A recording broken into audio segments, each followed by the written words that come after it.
Bonjour à tous et merci de suivre le temps d'information sur RTI2.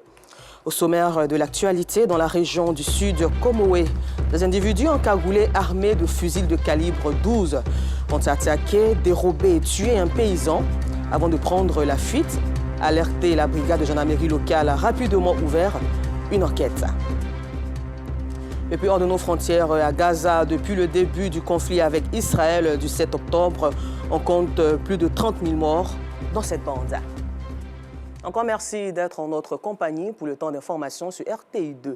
Le business de la vente de bananes braisées commence à gagner du terrain dans certaines communes du district autonome d'Abidjan. Cette activité informelle, exercée en majorité par des femmes, est devenue aussi le centre d'intérêt de certains hommes.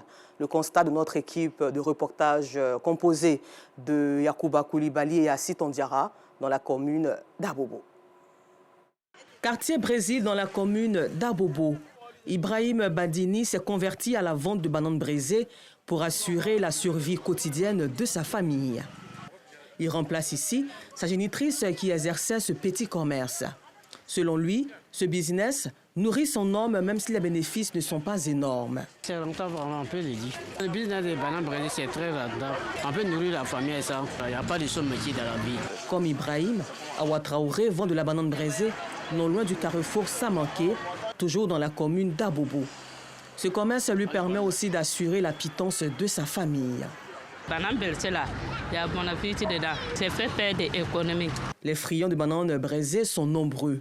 Abdoulaziz Sangaré en mange tous les vendredis après la prière de 13 h. La consommation de la banane braisée pour moi c'est une très bonne chose parce que moi je préfère ça que d'aller manger n'importe quoi et puis n'importe où. Quand je prends la banane braisée, je n'ai pas le problème d'injection. Je vais à la selle normalement. Moussa Doumbia lui préfère manger la banane braisée car moins coûteux.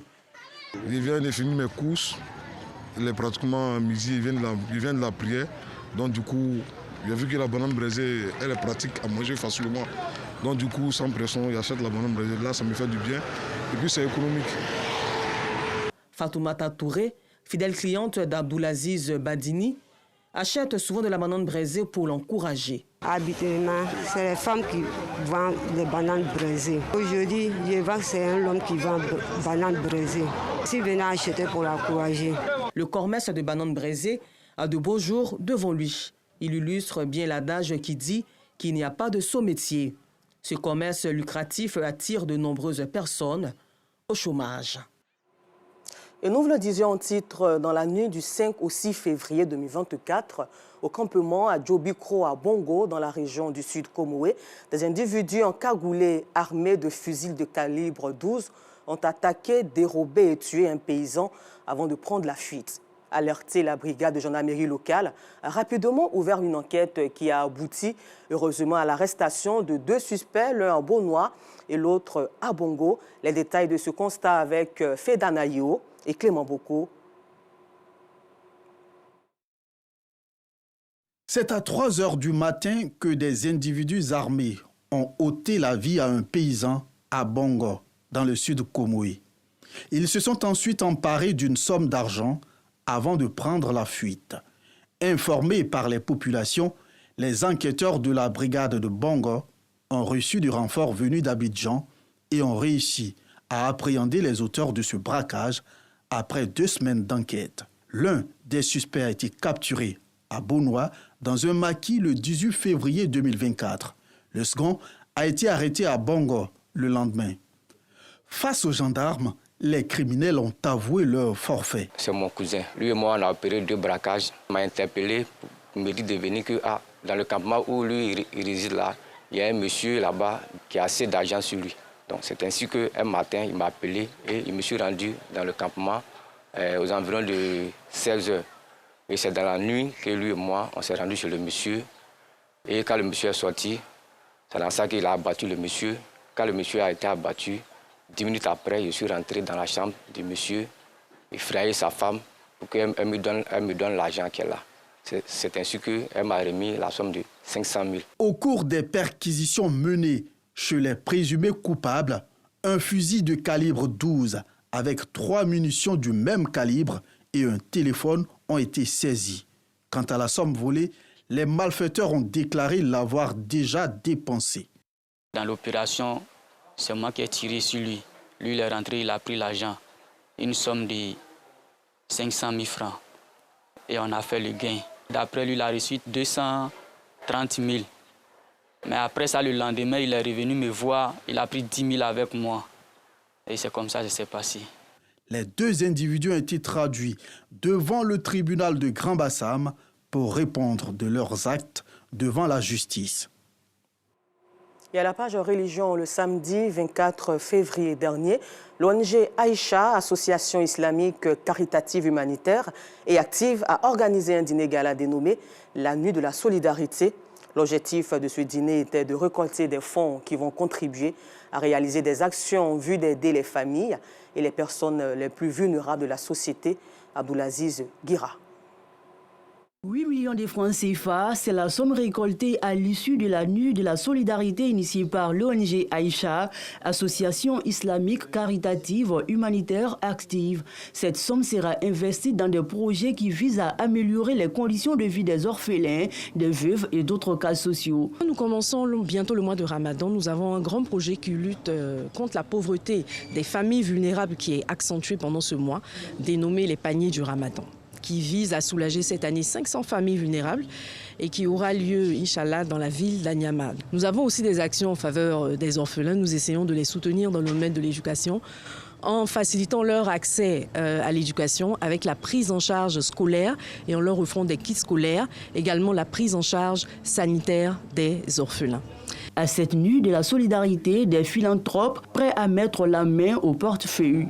Tous se disent heureux d'apporter leur soutien aux personnes défavorisées. Aujourd'hui, nous sommes là pour la solidarité et c'est aussi notre projet.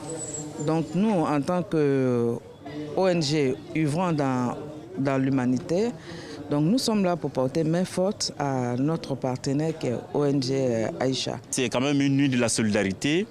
Il s'agit pour nous, à travers ces actions-là, de contribuer à ce qui est fait sur le terrain, dans le domaine de la santé, dans le domaine de l'éducation, dans le domaine de l'humanitaire, dans le domaine, vraiment dans tous ces domaines-là qu'ils ont évoqués cet après-midi. Donc l'ONG Aïcha mérite notre soutien et nous devons de l'accompagner davantage.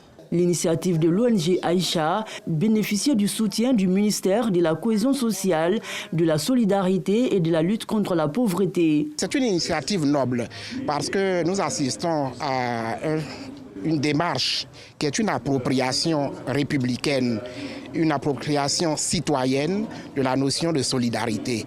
Vous voyez, la solidarité n'est pas seulement institutionnelle, mais c'est l'élan de chaque citoyen ivoirien qui doit regarder à gauche, à droite, autour de lui pour voir toutes les fragilités et essayer de les prendre en compte. Si nous voulons véritablement aller vers une nation forte, il est bon que les fragilités autour de nous intéressent chacun individuellement. La Nuit de la Solidarité organisée par l'ONG Aïcha, la première du genre, a été aussi marquée par une vente aux enchères dont les fonds vont contribuer à réaliser plusieurs œuvres caritatives. Mois de mars, mois de la femme, et c'est avec la Jeune Chambre Abidjan Soleil que nous en parlons. Cette organisation de jeunes de 18 à 40 ans a développé un concept appelé le Women's Days.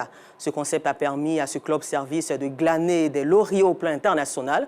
Et pour la 4e édition qui va se tenir à Abidjan, ici même au plateau, le 15 mars prochain, le thème est le leadership féminin, levier de croissance pour les entreprises. Clément Boko a assisté au lancement et voilà son compte rendu. Plateforme de promotion de la femme, le Women's Day s'engage à créer un réseautage de jeunes femmes entrepreneurs. Nous continuons sur cette lancée à trouver des mentors à toutes ces jeunes dames qui sont à la recherche de repères dans cette jeunesse qui se perd un peu. Et nous donnons la possibilité à ces mentors-là d'avoir des mentorés au-delà même de leur carnet d'adresse, c'est-à-dire rencontrer d'autres femmes de divers horizons et de tout acabit pour leur permettre de partager leur expérience. Le Women's Day est une initiative de la Jeune Chambre Abidjan Soleil. Le concept a reçu des prix à l'international et le président exécutif du club pour la mandature 2024 annonce les couleurs. Pour le Women's Day 4, nous devons nous attendre à la promotion du genre des actions de la femme et au niveau communautaire Et pour cette année, nous avons désiré mettre en évidence les femmes managers de l'entreprise qui ont pu prouver et se hisser à la tête des différentes entreprises en Côte d'Ivoire. À travers le Women's Day, la JCI Abidjan Soleil prône l'égalité des sexes et s'engage à réduire les discriminations à l'encontre des femmes.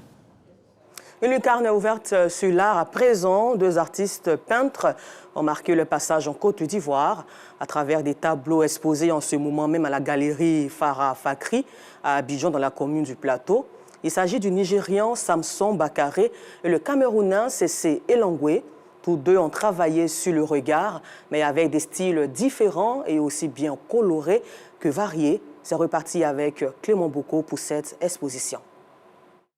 Pour sa 2e exposition, la galerie Farah Fakri a mis les petits plats dans les grands.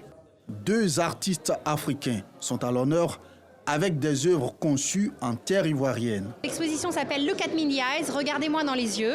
Et les 2 artistes que nous vous présentons aujourd'hui sont venus en résidence en Côte d'Ivoire, ont réalisé tous leurs travaux pendant leur résidence en Côte d'Ivoire. Nous avons ici avec nous Cessé Elangwe. Cessé Elangwe qui travaille le regard avec un œil plus ouvert et qui nous rappelle qu'il faut toujours garder un œil ouvert sur nos objectifs dans la vie. Et Samson Bakare avec une approche beaucoup plus colorée et pop qui nous invite également à voyager à travers sa série d'œuvres réalisées en Côte d'Ivoire à travers des couleurs éclatantes. Sur place, l'artiste Cessé Elangwe, 31 ans, est camerounais et vit à San Antonio, au Texas, aux États-Unis d'Amérique. Comme je suis à Abidjan, je voulais seulement créer quelque chose qui peut inspirer la jeunesse d'Abidjan, de travailler, d'ouvrir les yeux sur les opportunités et de travailler au-dessus pour avoir ce qu'ils veulent dans la vie. À l'honneur également ce soir, le Nigérian Samson Bakare, rentré plus tôt, mais laisse ses œuvres parler de lui. C'est une écriture qui rappelle un peu ce qu'on appelait le courant naïf en Côte d'Ivoire appliqué comme technique artistique, c'est-à-dire une précision dans les détails de l'environnement, une précision dans le rendu des fleurs, des forêts tropicales, avec un clin d'œil aussi à l'urbanité. Pour le public, l'art africain a encore de belles pages à écrire. On a 2 artistes qui travaillent énormément le regard et donc c'est une réflexion en fait sur notre propre vision de nous-mêmes à travers l'art et vraiment je suis ravie de ce que je vois autour de moi avec ces 2 artistes qui ont 2 styles différents mais qui en même temps traitent des thématiques qui peuvent être similaires. Vraiment on est très heureux que tout le monde apprécie et que les tableaux partent très vite et qu'ils puissent trouver de beaux collectionneurs qui savent apprécier, aimer tout ce qui est aujourd'hui dans cette belle galerie. En favorisant les échanges culturels et la découverte de nouveaux talents, la galerie Farah Fakri s'engage à nourrir la créativité et l'innovation au sein de la communauté artistique locale et internationale. Et puis nous terminons ce temps d'information hors de nos frontières à Gaza, précisément, où faisant état d'au moins 79 nouvelles morts dans les frappes israéliennes nocturnes. Le ministère de la Santé du Hamas a annoncé ce jeudi dans un communiqué que le nombre de morts dans la bande de Gaza était de plus de 30 000 depuis le début du conflit avec Israël le 7 octobre 2023. Voilà, c'est tout pour aujourd'hui. Encore merci à vous de nous avoir suivis et bonne suite de programme sur RTI2.